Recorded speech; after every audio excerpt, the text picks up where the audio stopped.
আজ আলোচনা করব দশম শ্রেণীর ইতিহাস থেকে 4 নম্বর মানের একটি গুরুত্বপূর্ণ প্রশ্নোত্তর, যেটি আগত দ্বিতীয় ইউনিট টেস্ট 2025 এবং মাধ্যমিক 2026-এর জন্য খুবই গুরুত্বপূর্ণ।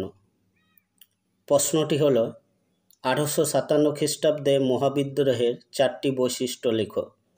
ভূমিকা: ভারতবর্ষের ইতিহাসে বৃহত্তম ও গুরুত্বপূর্ণ বিদ্রোহ হল 1857 খ্রিস্টাব্দের মহাবিদ্রোহ। এই বিদ্রোহের বিভিন্ন ঘটনাবলী বিশ্লেষণ করলে কতকগুলি বৈশিষ্ট্য খুব সহজেই আমাদের চোখে পড়ে। 1 নম্বর বৈশিষ্ট্য, গণবিদ্রোহ। ভারতবর্ষের বিভিন্ন প্রান্তের বিভিন্ন শ্রেণীর মানুষ এই বিদ্রোহে যোগদান করে।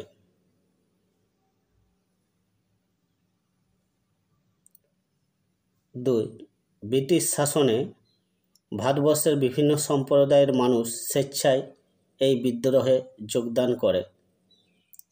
এই কারণে সিপাহীরা এই বিদ্রোহ শুরু করলেও তা গণবিদ্রোহে পরিণত হয়। হিন্দু মুসলিম ঐক্য।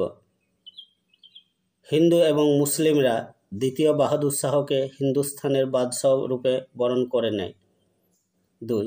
সম্প্রদায়গত বিভেদের পরিবর্তে জাতীয় ঐক্যকেই তুলে ধরার চেষ্টা করে।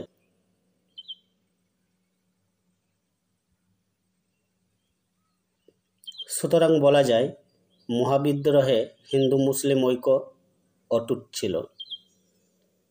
সি. কৃষকদের অংশগ্রহণ। মহাবিদ্রোহের শুরুতে কৃষকরা অংশগ্রহণ না করলেও যত বিদ্রোহ এগিয়েছে ততই কৃষকদের অংশগ্রহণ চোখে পড়ার মতো হয়েছে। 2. ব্যারাকপুর, মিরাট, পাঞ্জাব অঞ্চলের অধিকাংশ কৃষকরা এই বিদ্রোহে যোগদান করে। কৃষকরা রেললাইন, টেলিগ্রাফ ব্যবস্থা ধ্বংস করে দিয়ে এই বিদ্রোহে নতুন মাত্রা এনে দেয়। জাতীয় চেতনার জাগরণ। বিদ্রোহের নেতৃবৃন্দ ও জনগণ নানা প্রতিকূলতার মধ্য দিয়ে এগিয়ে আত্মত্যাগ ও বীরত্ব প্রদর্শন করে। এই বিদ্রোহের মধ্য দিয়ে স্বাধীন ধর্মনিরপেক্ষ ভারত রাষ্ট্র গঠনের তীব্র আকাঙ্ক্ষা লক্ষ্য করা যায়।